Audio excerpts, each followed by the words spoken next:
My husband's voice cut through the courtroom like a blade screaming, "You don't deserve a cent, Ivy."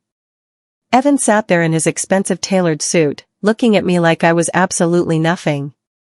His lawyer nodded along enthusiastically as he painted me as unstable, worthless, a wife who contributed nothing meaningful to our marriage. The judge frowned slightly, listening carefully to every word. My hand shook violently as I gripped the edge of the wooden table. But I didn't cry. Not this time.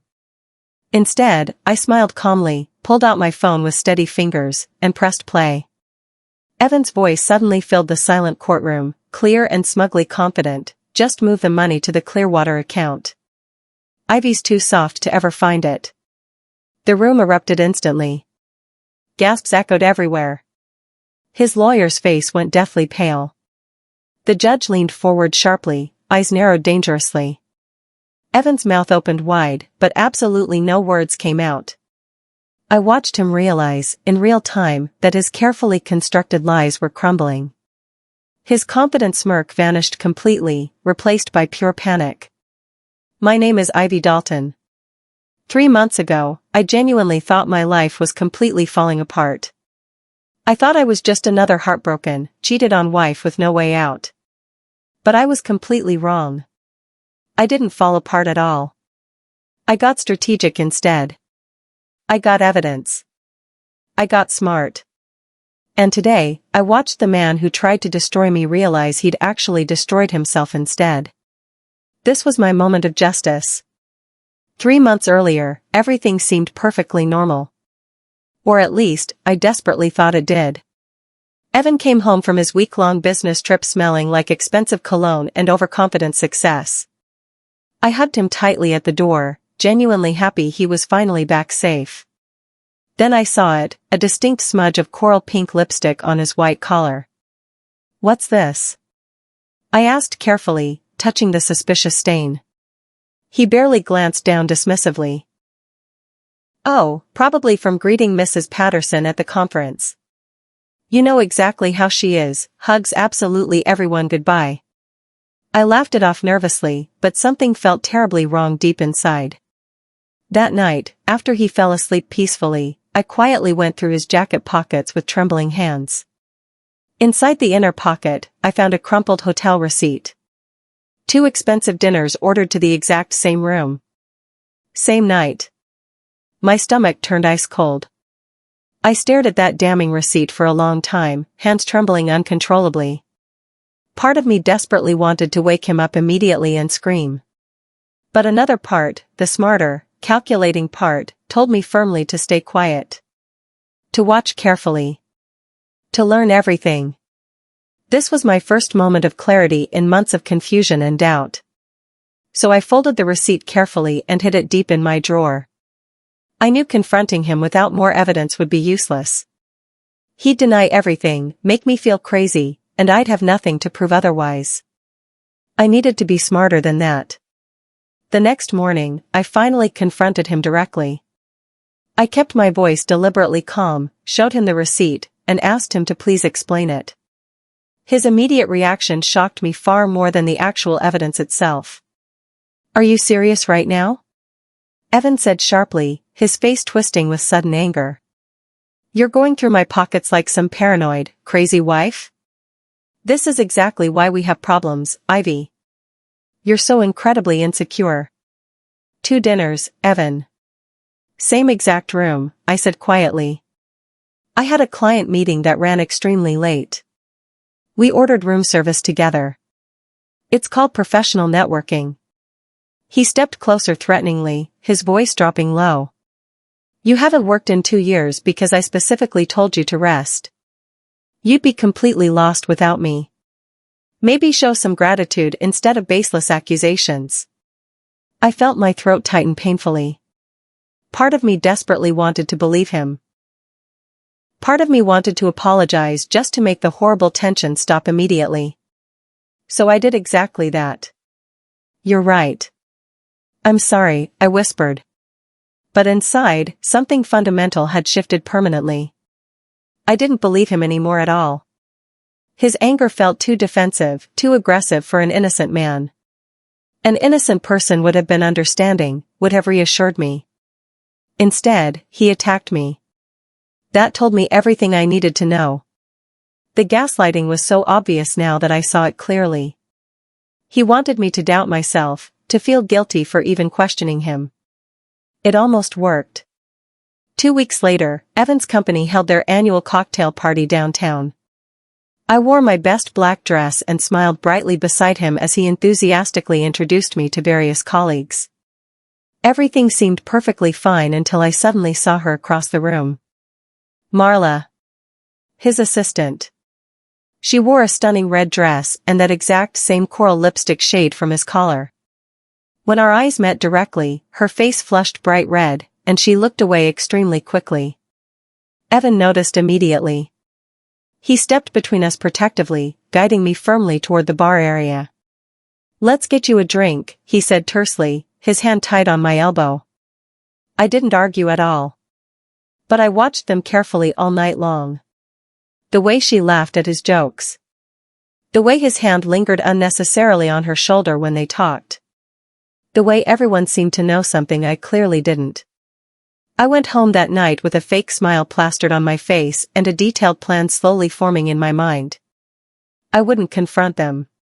I'd document everything instead. Confrontation gives people the chance to cover their tracks. Documentation gives you leverage. I'd learned that from the receipt incident. Evan was good at manipulation, at making me feel crazy. But he couldn't argue with evidence. I needed photos, messages, recordings, things that couldn't be denied or explained away. I needed to build a case so strong that no lawyer could tear it apart. 1 week later, Evan came home completely drunk after a supposed work dinner. He collapsed heavily on the couch, phone buzzing constantly beside him on the cushion. I picked it up carefully, planning to put it on the charger. Then I saw the notification clearly.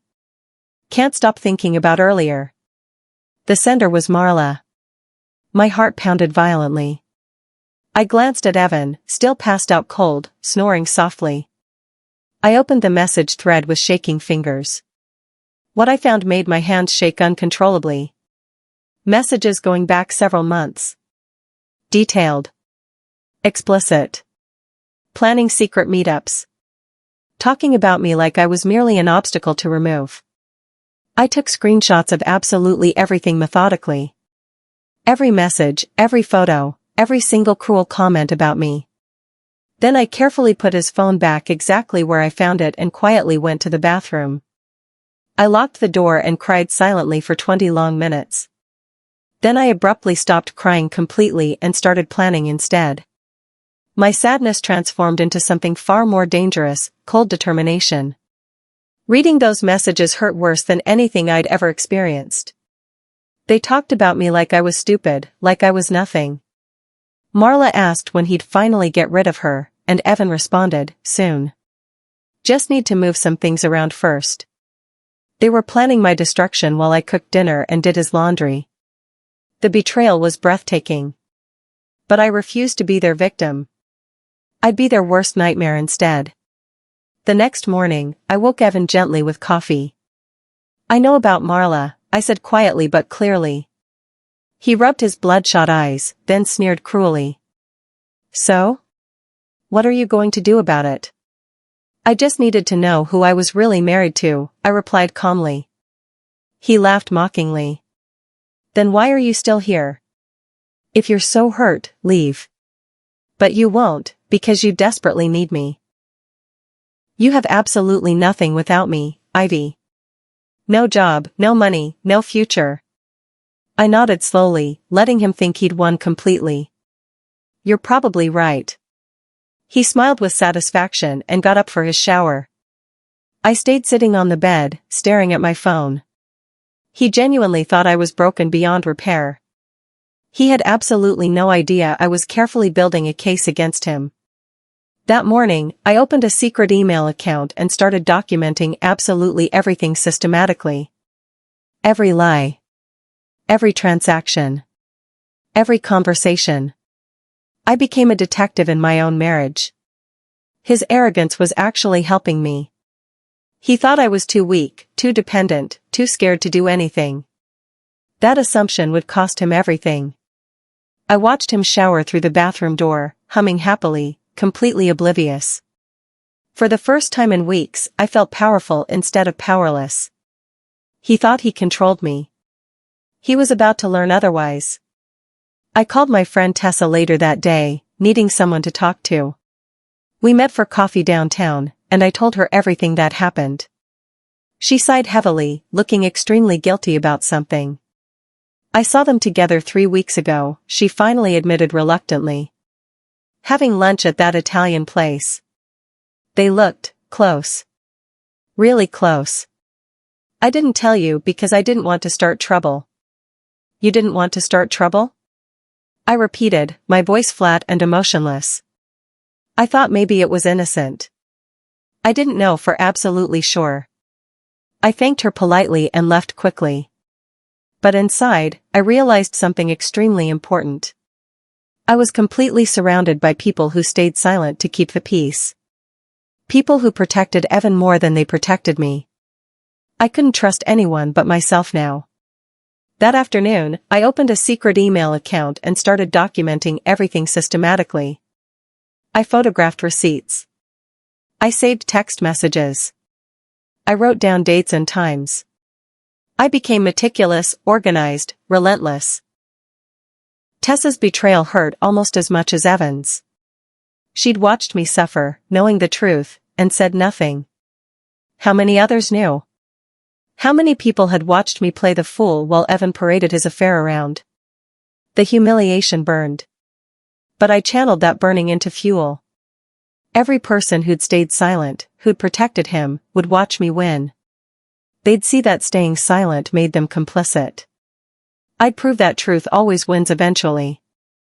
Over the next 2 weeks, Evan systematically moved all our money into accounts he alone controlled. He called them joint accounts, but only his name could authorize any transactions. He started giving me a weekly allowance like a child. We need to tighten up significantly, babe, he said condescendingly, handing me $200. Money's been extremely tight lately with the market. Yet his expensive new suits kept arriving regularly. His costly dinners continued frequently. I said absolutely nothing, just took the money and started secretly hiding cash. $20 here. $50 there. I kept it carefully in an envelope taped behind the bathroom cabinet. Every single time he handed me that allowance like I was a child, I smiled sweetly and thanked him politely. And every single time, my resolve grew exponentially stronger. I also started documenting every penny he spent. I checked credit card statements online. I photographed receipts left in his pockets. I built a financial timeline showing exactly where our money was actually going. The financial abuse was becoming crystal clear. He was isolating me financially, making me dependent, ensuring I'd have nothing if I left. It was textbook abuser behavior. But Evan wasn't as clever as he thought. Every transaction left a trail. Every receipt told a story. And I was collecting every single piece of evidence methodically. He thought controlling the money meant controlling me. He was wrong. I found a lawyer online. Someone who specialized specifically in financial concealment cases. Her name was Ms. Rivera, and she had excellent professional reviews. During our first meeting, she explained precisely what I needed. You need concrete proof of hidden assets, she said seriously. Bank statements, recordings, anything showing he's moving money secretly. Without solid evidence, it's just your word against his in court. That night, I went online and ordered a small voice recorder discreetly. When it arrived 3 days later, I hid it carefully in the drawer near Evan's home office desk. He spent hours there every evening, talking on the phone about business deals. I never paid attention before. Now, I listened to every single word through that tiny device. I felt guilty initially. Recording your husband felt wrong somehow. But then I remembered his cruel words. His affair. His plans to leave me with nothing. The guilt disappeared completely. This wasn't about being vindictive or petty. This was about survival. Evan had spent months planning how to destroy me financially and emotionally. He'd moved money, hidden assets, and built a strategy to leave me penniless. Recording his conversations wasn't wrong, it was self-defense. I was protecting myself from someone who'd declared war on me without my knowledge. The guilt vanished, replaced by grim determination. 2 weeks later, I heard it clearly. Evan was on the phone, his voice relaxed and extremely confident. Just move the rest into Clearwater before the audit next month. Ivy doesn't even know about the business fund at all. She's completely clueless about finances. My breath caught sharply. Clearwater. I'd never heard that name before anywhere. I listened to the recording 3 more times carefully, then downloaded the file immediately. I emailed it to myself, backed it up to a USB drive, and saved another copy in my secret cloud account. I had him. I just needed more evidence to support it. Over the next week, I listened to hours of recorded conversations. Most were boring business calls. But occasionally, Evan would mention Clearwater again. He talked about keeping it offshore and away from the books. Each mention was another nail in his coffin. Hearing him brag about how clueless I was actually made me smile. He was so confident, so arrogant, so certain I'd never figure it out. That arrogance was creating the perfect evidence trail. He wasn't being careful because he genuinely believed I was too stupid to understand. Every recorded word was another gift to my case. I started calling it the bankruptcy tape in my head. Because that's exactly what it would do to him, destroy him financially, just like he'd planned to do to me. Evan noticed I'd stopped crying completely.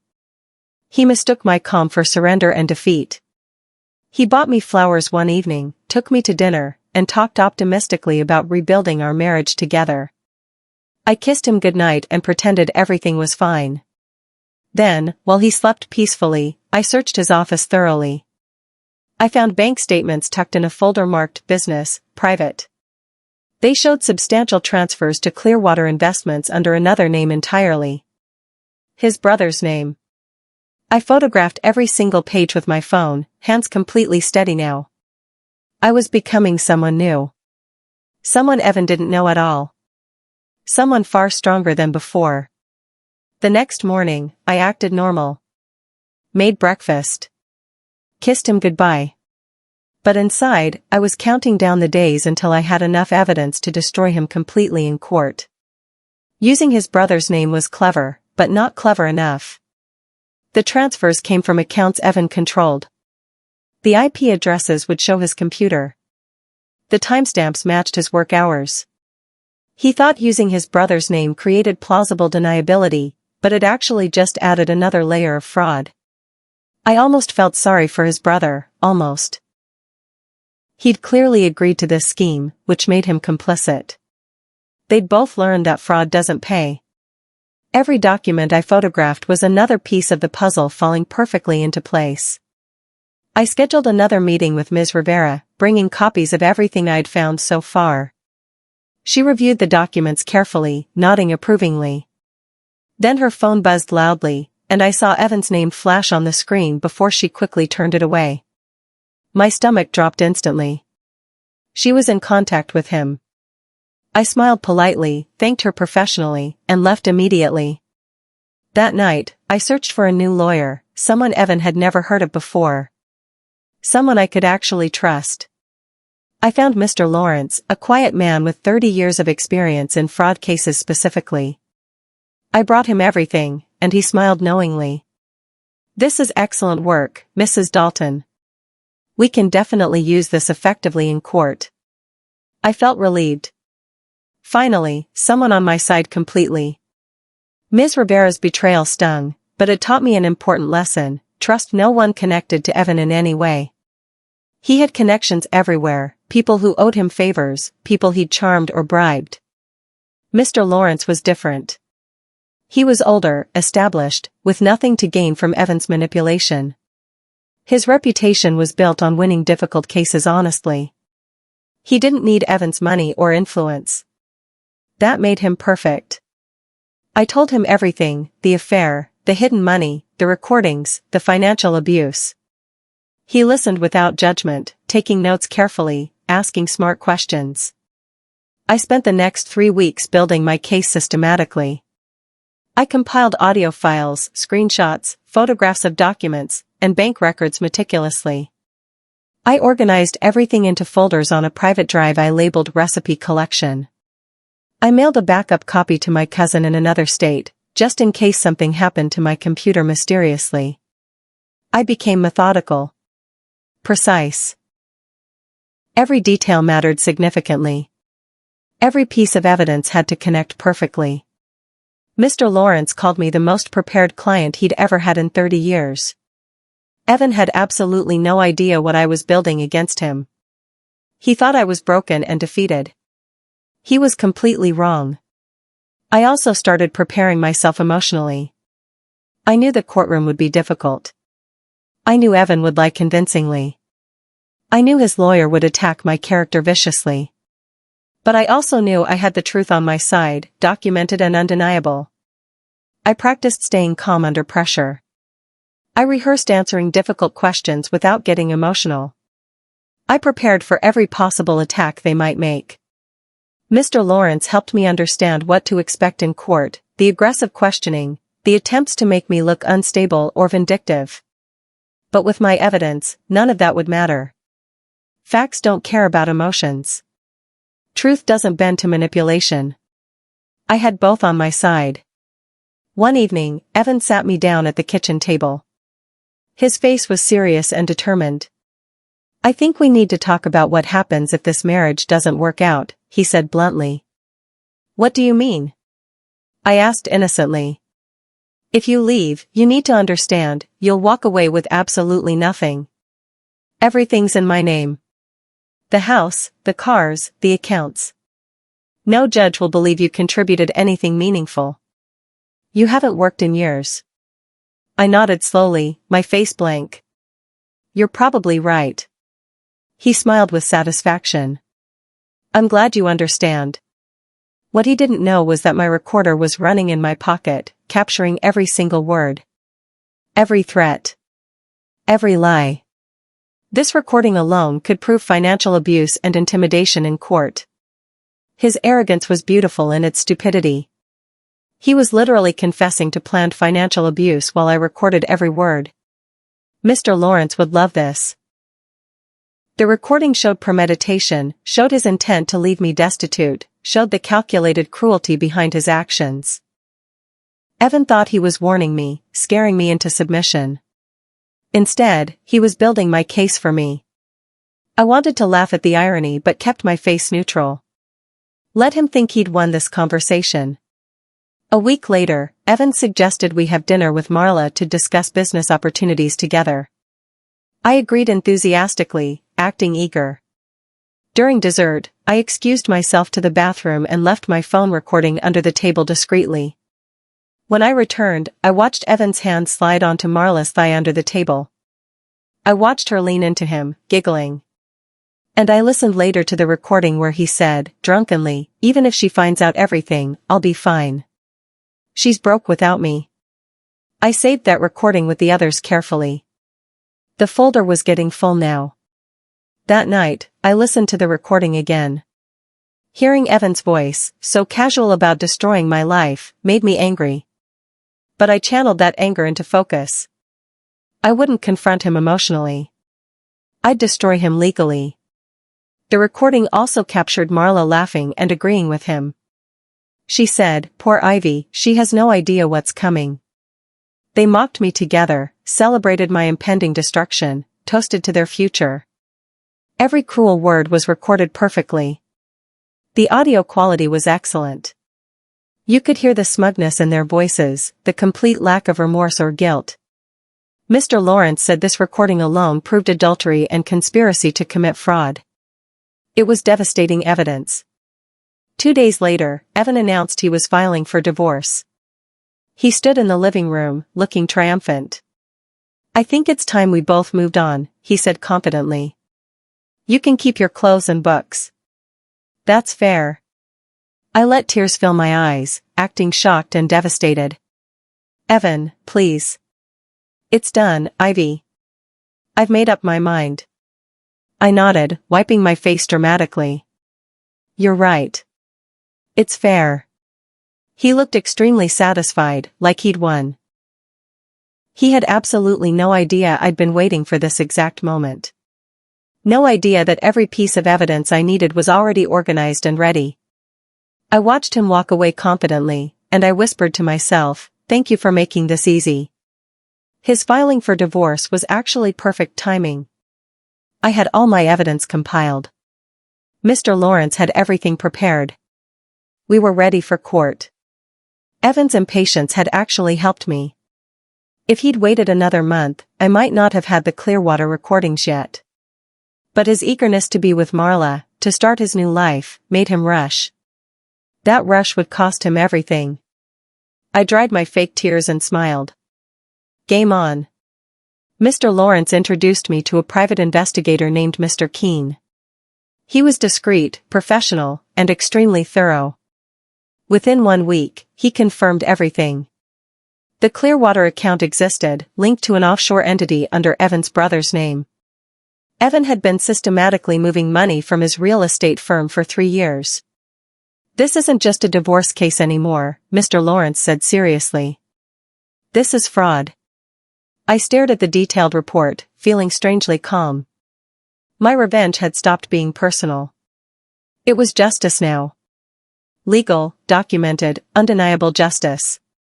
Mr. Keene also discovered that Evan had been claiming business expenses that were actually personal purchases. Dinners with Marla. Hotel rooms. Jewelry. All written off as client entertainment. This added tax fraud to the list. The report showed a pattern of deception spanning years. Evan hadn't just hidden money from me, he'd been stealing from his own company, defrauding the IRS, and using illegal offshore accounts. The scale of his crimes was actually shocking. What started as a simple affair had uncovered massive financial fraud. Mr. Keene estimated Evan had hidden over $500,000. That money was legally half mine. Plus, the fraud charges would destroy his career completely. A week later, Evan made a mistake. He left a printed email on the kitchen counter, a confirmation of a $60,000 transfer to Clearwater Investments. I photographed it immediately, my hands perfectly steady now. That email connected everything. It tied the Clearwater account directly to Evan's actions, in his own words, with his signature at the bottom.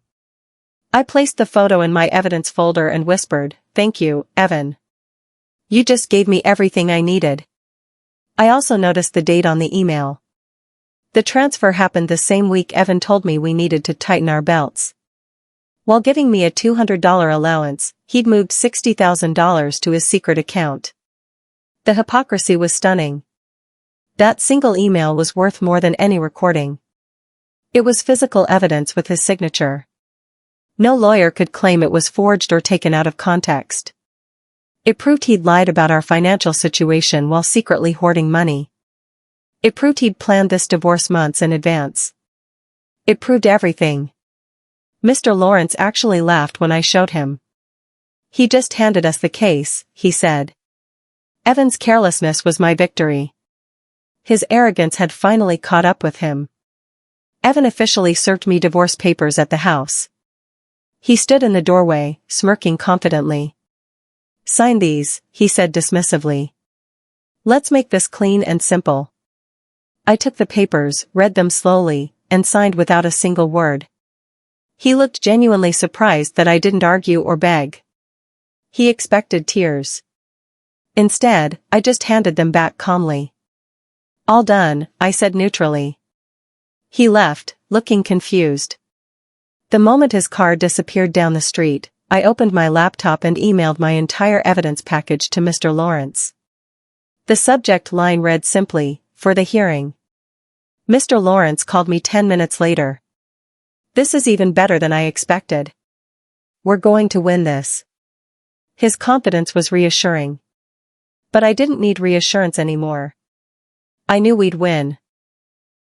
I'd built an airtight case over 3 months of careful documentation. Every recording was timestamped and backed up. Every document was authenticated. Every piece of evidence was legally obtained. Evan's lawyer would try to fight, but there was nothing to fight against. The truth was overwhelming. I'd done everything right. I'd been patient, methodical, and thorough. Now it was time to watch it all pay off in court. The night before the court hearing, I listened to the recordings one last time. Evan's voice, so confident and cruel, filled my headphones. I wasn't angry anymore. I was ready. I walked past the guest room where Evan slept peacefully, completely unaware of what was coming. I whispered to the darkness, "You really shouldn't have underestimated me." Then I went to bed and slept better than I had in months. No anxiety. No fear. Just calm certainty.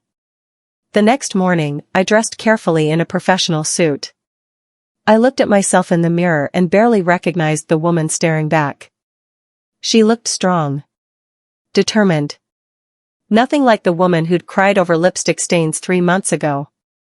I'd transformed completely. The scared, dependent wife was gone. In her place stood someone who'd fought back intelligently and won. I thought about all the nights I'd cried, all the times Evan had made me feel worthless, all the humiliation I'd endured. Today, all of that pain would become power. Every tear I'd shed had watered the seeds of his destruction. I smiled at my reflection. Today, Evan would learn what happens when you underestimate someone. The courtroom was cold and formal. Evan sat beside his lawyer, looking extremely confident. His lawyer painted him as the perfect husband, hardworking, generous, devoted. He described me as emotionally unstable, paranoid, and financially dependent. I sat quietly, hands folded. Then Mr. Lawrence stood. "Your Honor, we'd like to submit audio evidence, Exhibit 14. He pressed play.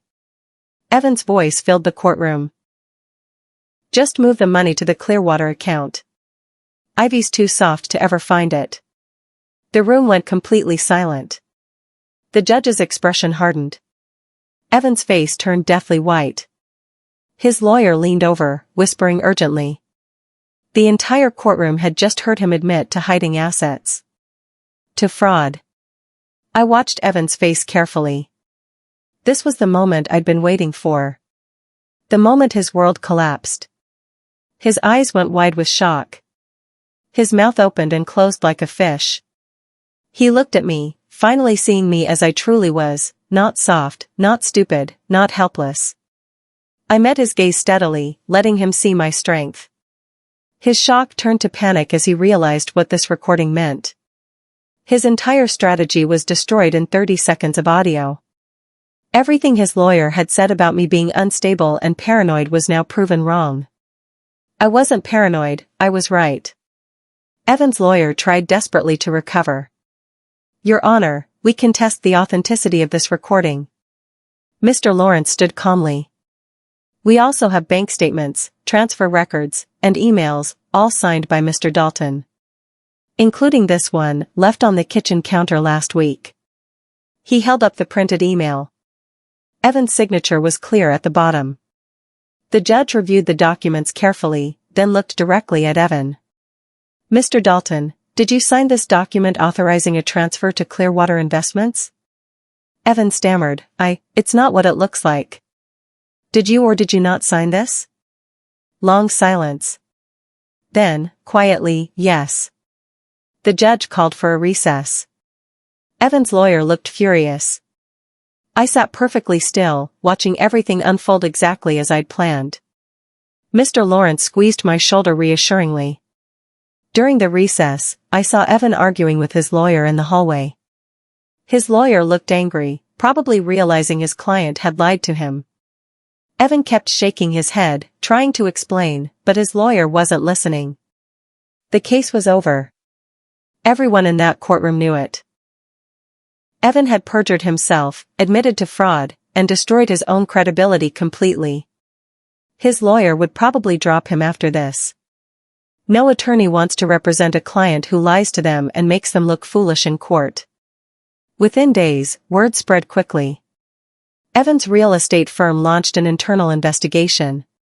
The Clearwater accounts were frozen by federal authorities. His investors pulled out immediately, unwilling to be associated with fraud. Marla disappeared from his life overnight. Apparently, she only liked successful men. Evan's perfect life, built on lies and stolen money, collapsed in less than a week. I watched from a distance, feeling strangely peaceful. I hadn't destroyed him.